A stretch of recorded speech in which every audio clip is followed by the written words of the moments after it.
جن کا رتبہ ہے سوا، ان کی سوا مشکل۔ تو ہم کسٹوڈین ہیں اس ڈیوائن میسج کے، گائیڈنس کے، رحمت للعالمین کی رحمت للعالمینی صلی اللہ علیہ وسلم، اس کے امین ہم ہیں۔ اس ڈائگنوسس درست ہے تو اب اس کا حل کیا ہے؟ پہلے تو یہ کہ اپنی ذمہ داری کو ہم پہچانیں۔ جس کا جتنا بڑا رتبہ ہے اس کی اتنی ہی بڑی ذمہ داری ہے، اور اگر وہ پہلو تو ہی کرے تو اتنی ہی سخت سزا کا مستوجب ہوتا ہے۔ آج جو علم کلام ہے وہ چاہیے جو سائنٹیفک ڈیٹا جو انسان نے کلیکٹ کیا ہے اس کے ساتھ صحیح ربط و تعلق قائم کرے قرآن مجید کا اور اس کی دی ہوئی تعلیمات کا۔ ہم تو خلافت راشدہ کے خاتمے کے بعد پھر الوہیت کے دامن میں آ گئے تھے، وہی بادشاہی، وہی عیش، وہی محل، بغداد کے محل اور بغداد کی راتیں۔ پھر اس کی بصیرت فراہم کرنی ہوگی۔ سود حرام ہے تو کیوں حرام ہے؟ اس کی قباحتیں کیا ہیں؟ یہ کس طور سے امبیلنس پیدا کرتا ہے معاشرے کے اندر، کس طریقے سے ارتکاز دولت پیدا کرتا ہے؟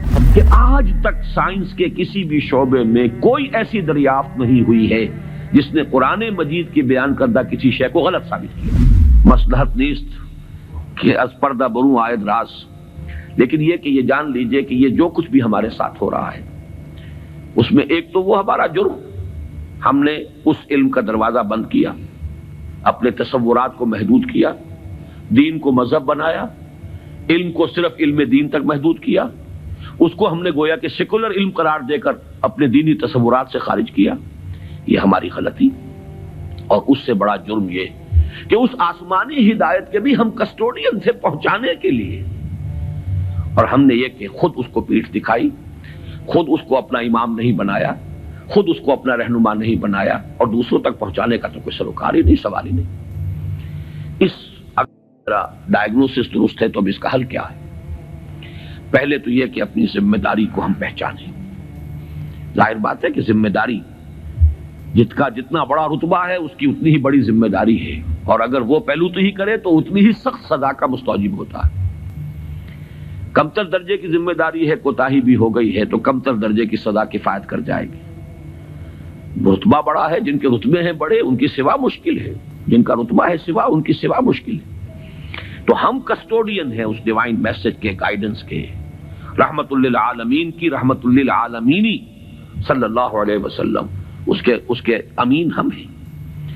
لہذا پہلا کام تو یہ ہے ہمارے سامنے کہ اس علم کے اندر، جس کے لیے میں اب ایک لفظ استعمال کر رہا ہوں، اسلامائزیشن آف نالج، علم کو دوبارہ مسلمان کرو۔ یہ علم جو ہے، بڑی پیاری بات اقبال نے کہی تھی، عشق کی تیغ جگردار اڑا لی کس نے، علم کے ہاتھ میں خالی ہے میان ہے ساقی۔ بڑی پیاری تشبیہ ہے یہ۔ عشق سے مراد یہاں وہ ایمان ہے، ایمان کی وہ تیغ جگردار اس میان میں سے نکال لی گئی ہے، خالی نیام رہ گیا ہے۔ یہ پورا سائنٹیفک نالج جو ہے اس خالی نیام کے مانند ہے جس میں سے تلوار عشق نکال دی گئی۔ یہی تلوار عشق اس میں دوبارہ داخل کر دی جائے، ایمان کو اس علم کے ساتھ اگر شامل کر دیا جائے تو در حقیقت سارے مسائل کا حل ہو جائے گا۔ تو پہلا کرنے کا کام یہ ہے کہ وہ فلسفہ، وہ حکمت، وہ علم جو انسان نے اپنی سورسز کے ذریعے سے حاصل کیا، اس کا صحیح ربط اور تعلق قائم کیا جائے اس علم سے جو وحی کے ذریعے سے انسان تک پہنچا۔ ان کے آپس میں ریکنسائل کرنا، ان کے فصل اور بود کو دور کرنا، اور اس میں قرآن کا دعویٰ ہے۔ اور جو تھوڑی سی بھی واقفیت رکھتے ہیں، واقعہ یہ ہے، مورس بکائی نے پوری کتاب لکھ دی کہ آج تک سائنس کے کسی بھی شعبے میں کوئی ایسی دریافت نہیں ہوئی ہے جس نے قرآن مجید کی بیان کردہ کسی شے کو غلط ثابت کیا ہو۔ یہ بہت بڑا معجزہ ہے۔ جیسے قرآن کے اعجاز کا اس وقت سب سے بڑا مظہر کیا تھا کہ تمہارے ہاں بڑے سے بڑے فصیح اور بلیغ اور بڑے بڑے خطیب اور شاعر موجود ہیں، اس قرآن جیسا کلام موضوع کر کے لے آؤ۔ اگر تمہارا خیال ہے کہ یہ اللہ کا کلام نہیں، محمد کا اپنا کمپوزڈ کلام ہے، تو لے آؤ، فاتو بسورۃ من مثلی۔ اور کوئی جھوٹ موٹ کو بھی کوئی جرت نہیں کر سکا، اتنی ان کے اندر کم سے کم شرافت تھی، کوئی جھوٹ موٹ کو بھی سامنے نہیں آیا کہ کہتا کہ یہ ہے، میں کلیم کرتا ہوں کہ یہ قرآن جیسا ہے۔ اسی طرح آج کا سب سے بڑا معجزہ یہ ہے کہ قرآن مجید 1400 برس قبل کی کتاب، اور آپ کے شاید علم میں ہوگا ٹورنٹو میں کینیڈا میں جو وہاں کی یونیورسٹی ہے اس میں جو ایمبریولوجی کے جو سب سے بڑے ماہر ہیں جن کی کہ ٹیکسٹ بک پوری دنیا میں چل رہی ہے ایمبریولوجی کی، علم جنین، حیران رہ گیا ہے وہ شخص کہ 1400 برس قبل جبکہ ابھی مائکروسکوپ کا کوئی وجود نہیں تھا، اتنی کریکٹ ڈسکرپشن ایمبریولوجی کے سٹیجز، اس قدر صحیح اس کی جو ہے ڈسکرپشن، یہ ڈسکرپشن کہ بچہ جو ہے ماں کے پیٹ میں 3 جھلیوں کے اندر 3 دیواروں فی ظلمات ثلاث پرورش پاتا ہے۔ ابھی تو کوئی ڈسیکشن نہیں ہوئی تھی ہیومن باڈی کے، یہ جو فزیولوجی ہے اور اناٹومی بھی اس کا علم انسان کو نہیں تھا، یہ حقائق کیسے آئے؟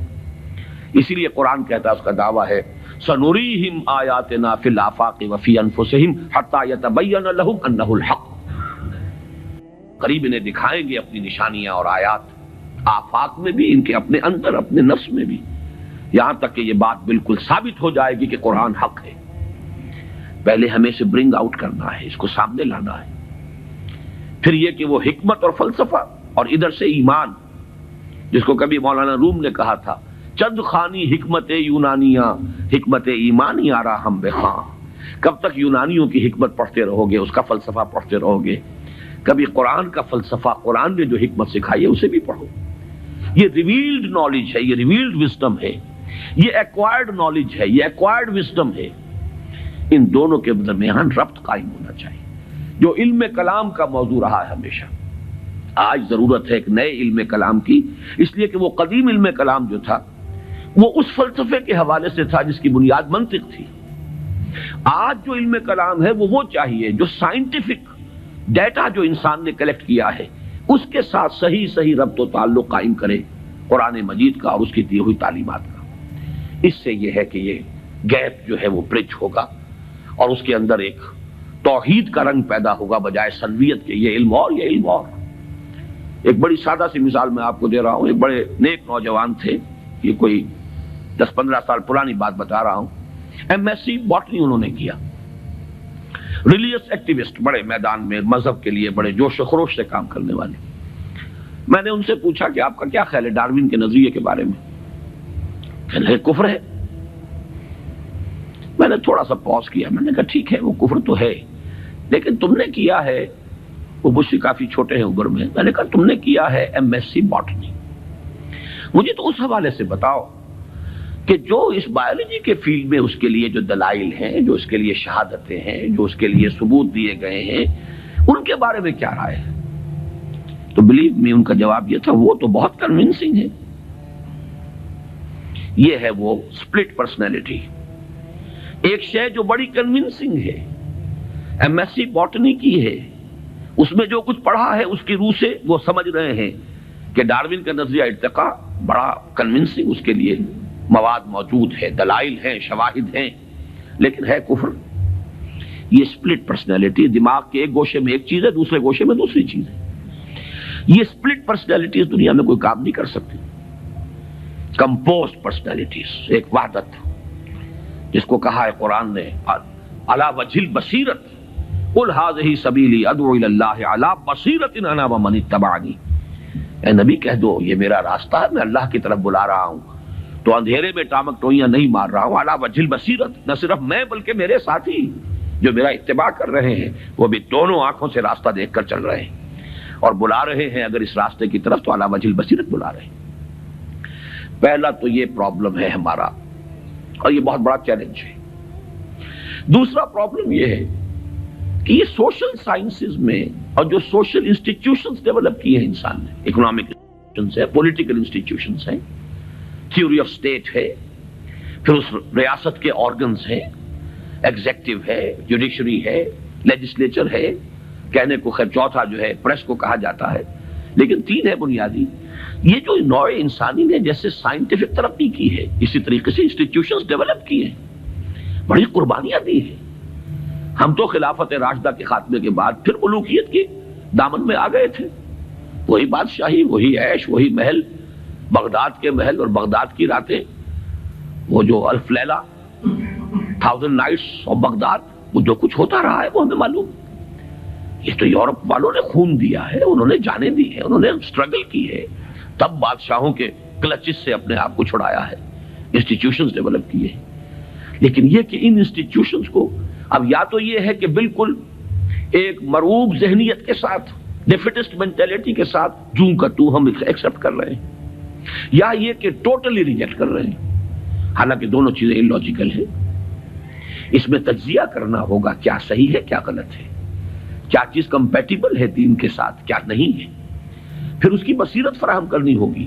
سود حرام ہے تو کیوں حرام ہے، اس کی قباحتیں کیا ہیں، یہ کس طور سے امبیلنس پیدا کرتا ہے معاشرے کے اندر، کس طریقے سے ارتکاز دولت پیدا کرتا ہے، اور اس سے پھر فساد پیدا ہوگا۔ آخر کمیونزم بھی یوں ہی تو نہیں آ گیا تھا، it was not a bolt from the blue, یہ ریئیکشن تھا کیپٹلزم کا۔ اور اگر کیپٹلزم اور ننگا کیپٹلزم جاری رہا تو پھر کسی اور ریئیکشن کو وہ جنم دے گا، اسی کی کوکھ سے کوئی اور اینٹی تھیسس وجود میں آ جائے گا۔ جیسے ابھی آپ نے وہ کے جی بی کے کوئی بڑے ڈبل ایجنٹ کا ابھی انٹرویو آپ نے پڑھا ہوگا، 1-2 دن پرانی بات ہی ہے، اس نے یہ کہا ہے کہ یہ ایک تجربہ تھا، ناکام ہو گیا، لیکن میں اس کے اوپر شرمندہ نہیں ہوں، یہ ایک بہت اچھا کام تھا جو ہو رہا تھا، اور یقیناً بہت خیر اس سے وجود میں آیا ہے۔ بہرحال انسان پھر تجربہ کرے گا۔ اس اعتبار سے دوسری ذمہ داری ہماری یہ ہے جو قرآن کے حامل ہے، حامل قرآن، اگرچہ مجھے شعر یاد آیا اقبال کا، جانتا ہوں میں یہ امت حامل قرآن نہیں ہے، وہی سرمایہ داری بندہ مومن کا دین، جانتا ہوں میں کہ مشرق کی اندھیری رات میں بے ید بیضا ہے پیران حرم کی آستی۔ تو حقیقت تو وہ ہے جو اقبال نے کہی ہے، لیکن بہرحال سو کالڈ حامل قرآن تو ہم ہیں نا، قرآن کو ماننے والے، لیکن یہ کہ اس حامل قرآن امت کا دوسرا فرض یہ ہوگا، جہاں ایک طرف ایمان کے حقائق کو سائنٹیفک معلومات کے ساتھ ان کی ایک ربط اور تعلق کو اسٹیبلش کرنا، وہاں دوسری طرف سوشل سائنسز اور سوشل انسٹیٹیوشنز کا تجزیہ کہ ان میں صحیح کیا ہے جس کو اختیار کرنا ضروری ہے، ان میں غلط کیا ہے جس کو اس میں سے مائنس کرنا ضروری ہے۔